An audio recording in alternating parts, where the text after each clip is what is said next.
Refueling in progress from 9101 West Florissant, 9101 West Florissant. Subject may be leaving the business at this time. Stand by for further. I'm clear. I'm right here. 25. It's going to be a black male in a white T-shirt. He's running toward Quick Trip. He took a whole box of Swisher cigars. 21. Put me on Canfield with 2 and send me to our car. Get us several more units over here. There's going to be a problem. Some of the police audio from the shooting of Mike Brown 3 years ago today in Ferguson, and while it seems hard to believe that 36 months has passed since that's happened, it's even harder to believe the changes and the lies, the half-truths that have been told about the city of Ferguson in the meantime, the way they've been treated by the Department of Justice, and some of the other issues that have gone on in the time since that happened, leading up to recently this court settlement, the insurance company settlement, I should say, with Mike Brown's parents for about $1.5 million, even though there was never any proof of wrongdoing on the part of the city in this case. Welcome back into the Marc Cox Show. Glad you're with us for hour number 2. We're keeping on our eye on a State Department briefing that is about to begin here in just a couple of minutes. North Korea has threatened to attack Guam. Of course, they talk a lot.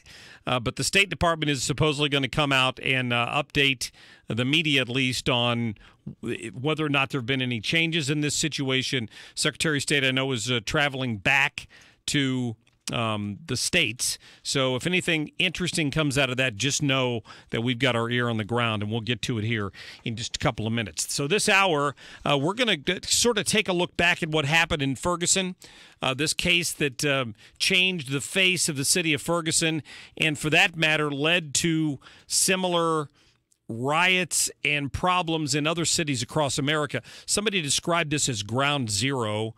I probably disagree with their reasoning for that, but I understand why a lot of people might look at it that way. This hour, we're going to talk to current Ferguson Mayor James Knowles. He's going to join us here in the studio as well. And we're also, of course, joined by former Police Chief Tom Jackson, who's got his own book out on policing in America right now, and he's joining us in studio. And Chief, welcome back in. Thanks for having me, Mark. It's good to be back. I know you're probably in demand today, and the national media's been knocking your door down. Yeah, there's been quite a few requests. I'm sure. Well, I'd rather be here with you. I appreciate you giving us the time today to kind of tear into this again. I saw on the news, then there was news coverage overnight and in the Post that there were people rebuilding the memorials to Mike Brown on Canfield today, and I reached out to a couple of people to try to get them to join me on the air, some of the people from a different point of view on all of this, and none of them wanted to do it. None of them had any interest in engaging today. No, and whatever makes them feel good, whatever helps them sleep at night is fine, but to just continue to block off the streets in Ferguson and disrupt the community for the people that actually live there is disheartening. Yeah. We've talked. I had you in right after your book was published in late July. What was it, 25th, I think, is when it came out? I trust sales are going well. I don't really have any numbers on it yet, but it's the number one new release in I think 3 different categories. Oh, great. Yeah, that's good. So, by the way, you can get to Policing Ferguson, Policing America, and Amazon, and I'm sure Barnes & Noble and anywhere else you want to go to look at the book.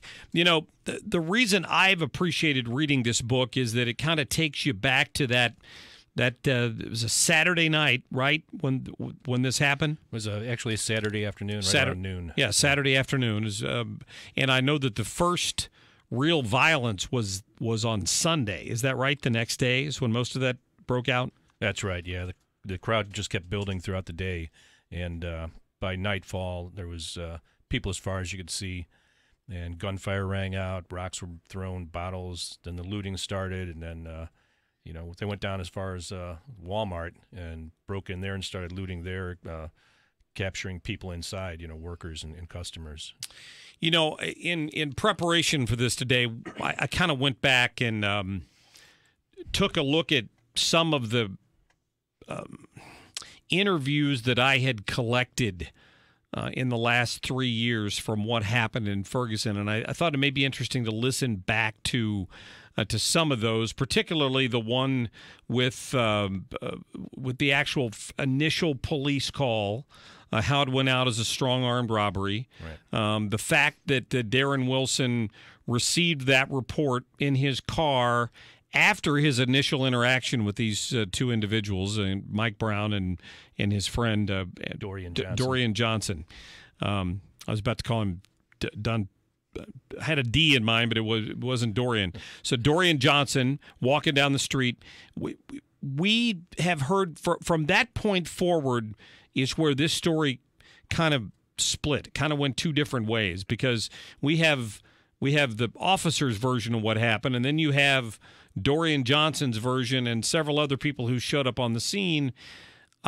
This thing had taken on a life of its own probably before you arrived on the scene, because you were not in town at the particular hour this happened, correct? Right, yeah, I was about 45 minutes away, and so it really had taken on a life on its own.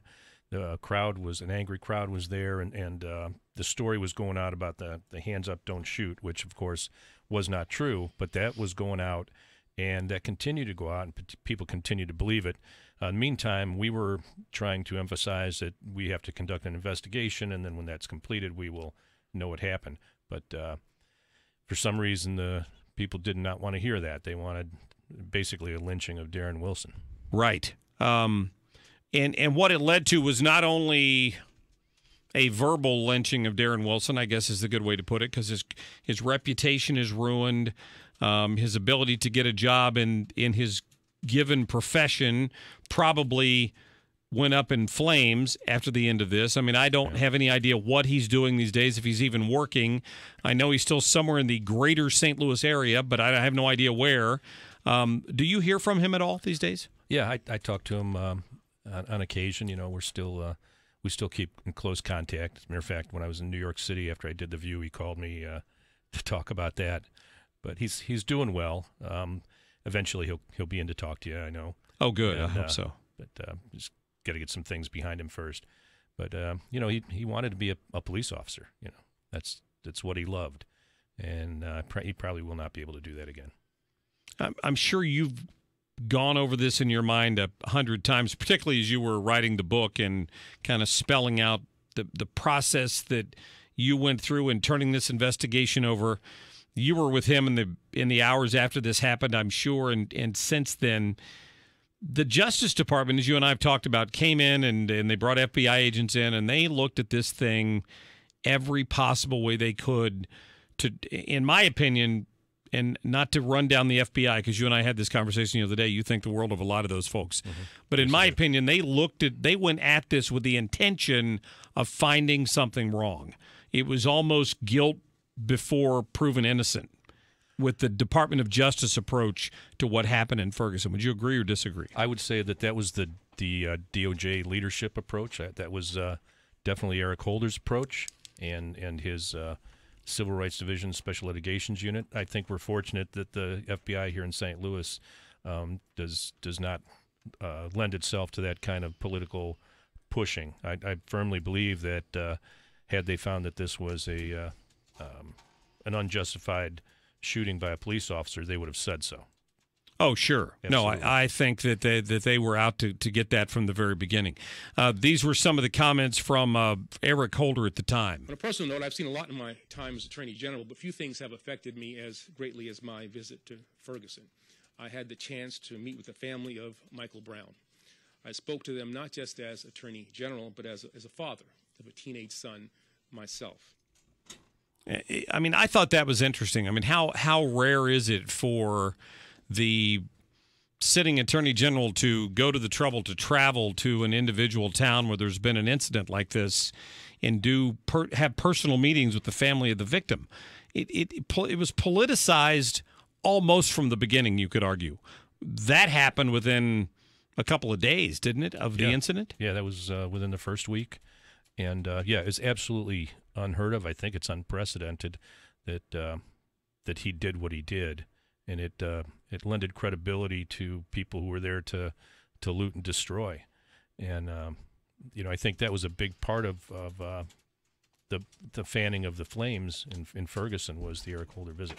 No, I don't think there's any doubt about that. You had that. You had the president who pretty much immediately seemed to put the blame back on law enforcement. But they want to make sure that the police are trained so they can distinguish between a gangbanger and a kid who just happens to be wearing a hoodie, but otherwise is a good kid and not doing anything wrong. Sort of invoked images of Trayvon Martin early on in this investigation as if it was a perception problem on the part of the police. Now, we've heard the audio from the dispatcher. We've heard from the store owner. We've heard from a lot of different people. They even trotted out some video as part of a documentary to try to prove somehow that this was some dealing he had going on with the employees of that store. He'd give them drugs. They'd give him cigars, and they had some trade going. So he really didn't steal anything, even though he was still stealing something or dealing drugs, depending on how you look at it. Yeah, that was a silly video. I didn't see the point of that guy putting that out there and saying, "See, this proves." I mean, what does it prove? It just seems like you're throwing dirt on him after the fact by saying he's a drug dealer. We never alleged that. And the president invoking the hoodie thing, that Trayvon Martin thing was not even a law enforcement involved shooting. Right. But I just think he had, as much as he tried to contain himself in his comments this time, he just couldn't help himself. He had to, chastise the police. You were getting beaten up from all sides. After the initial violence took place, was it night one? Was it that Sunday night when the Quick Trip was burned? Was that the night? That was the night it happened, right? Yeah, that was it. I was standing in the middle of West Florissant Road with just hundreds of other officers. I was there with Chief Belmer and Kurt Frizz, Ken Cox, Al Eichhoff, all those guys, Durkis, and we were watching this unfold. And then the violence starting, and waiting to get our ducks in a row so that we had an adequate plan to try to disperse this extremely violent crowd. And then behind them, in the middle of them, I saw the Quick Trip go up in flames. And that was kind of a turning point for me because I realized that this was not just going to end tonight, that we'd crossed some line here into anarchy, and that night just lasted for months. Well, it crossed into anarchy, and then the piling on began, really, from a national level. People seemed to converge on St. Louis within hours of this thing happening. A guy named Cornell William Brooks of the NAACP pretty much immediately went to referring to the local police who were handling this as Keystone Cops. At the local level, it's been, I would liken it to the Keystone Cops, but I don't want to insult the Keystone Cops. It's been very troubled. The release of the videotape regarding Michael Brown, very, very troubling. Here we have a post-mortem character assassination. That's just a taste of what the attacks that the Ferguson police and the St. Louis County police were under from a national media perspective. We'll continue to talk about this. We're live with the former Ferguson Police Chief Tom Jackson in studio. Ferguson Mayor James Knowles is going to join us just a little later this hour. We'll get to some of your phone calls as well. 314-969-9797, 866-455-9797. We'll be right back.